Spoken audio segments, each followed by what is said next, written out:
So I'd like to explain how to do a basic page. We start off with the doc type.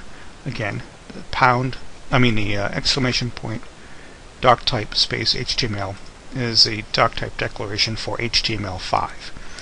We start off with the opening HTML tag, opening head tag, and we have a title for our page. I'm just going to call this sample page.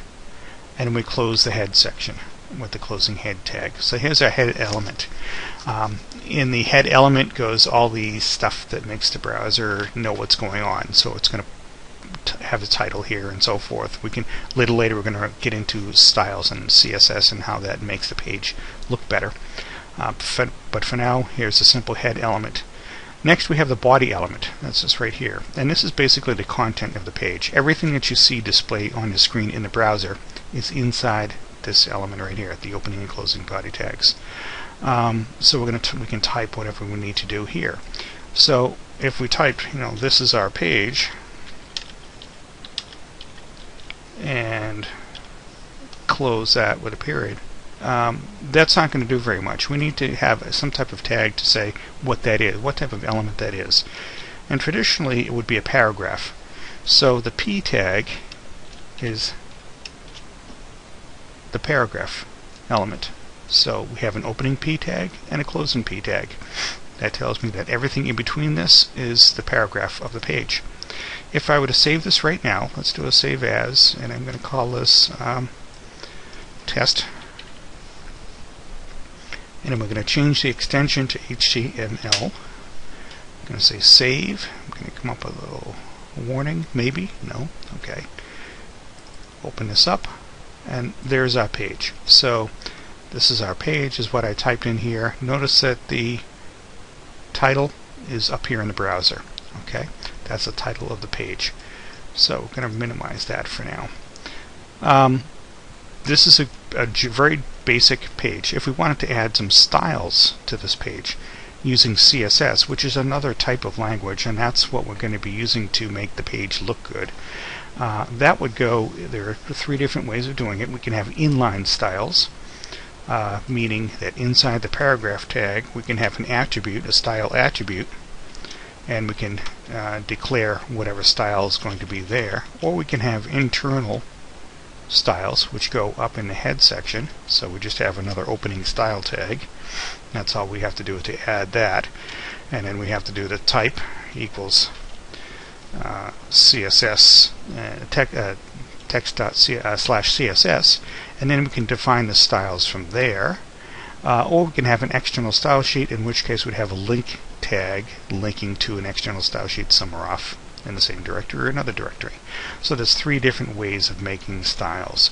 Right now I'd like to talk about the internal style. That would be a style that would place up top here. So in order to do that, you have the style, and then we go type equals, and then we have inside quotes, we'd have to say it's a text /CSS, and then close the quotes, close the bracket. So it tells and then we're going to have a closing one, style tag, that is. So this tells the browser that inside these 2 opening and closing style tags are style declarations to make the page look different somehow.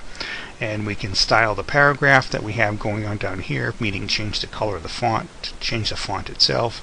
We can add a background to the page, a background color to the page, a background image to the page. So the options are pretty much endless. Anything that you want, any element that you can think of to change the appearance of this page would go inside this internal style declaration set right here, which is inside the head element. So let's do something real simple here. Let's change the background color.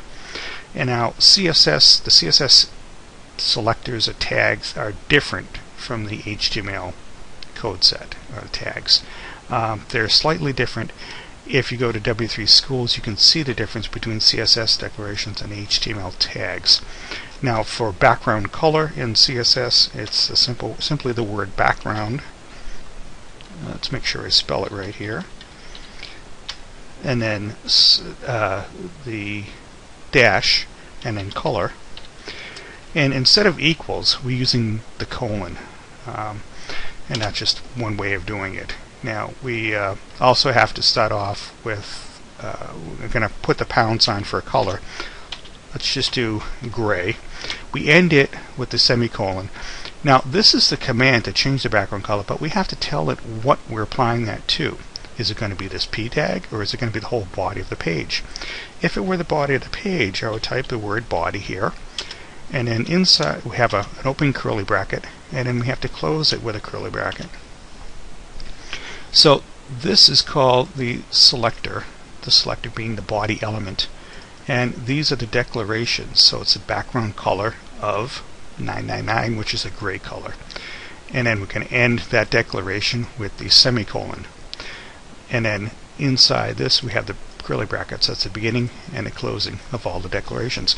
Now for this body selector, we can have other attributes. We can have other types of things going on here. We can have a background image as well as color. So instead of closing the curly bracket, you just continue, with background image, URL, and so forth. So that's one way of doing the style. Now if we were to save this, I want you to look at this in the browser. This is our test. Where did that file? Here it is. Here's our test. Bring this over here. Notice that the background color changed to gray. So this is our page. That was the text that we had going on down here, and then the background color changed according to whatever the style declaration was, which is right up here. So that's one way of doing internal styles inside the sheet using html5 docset.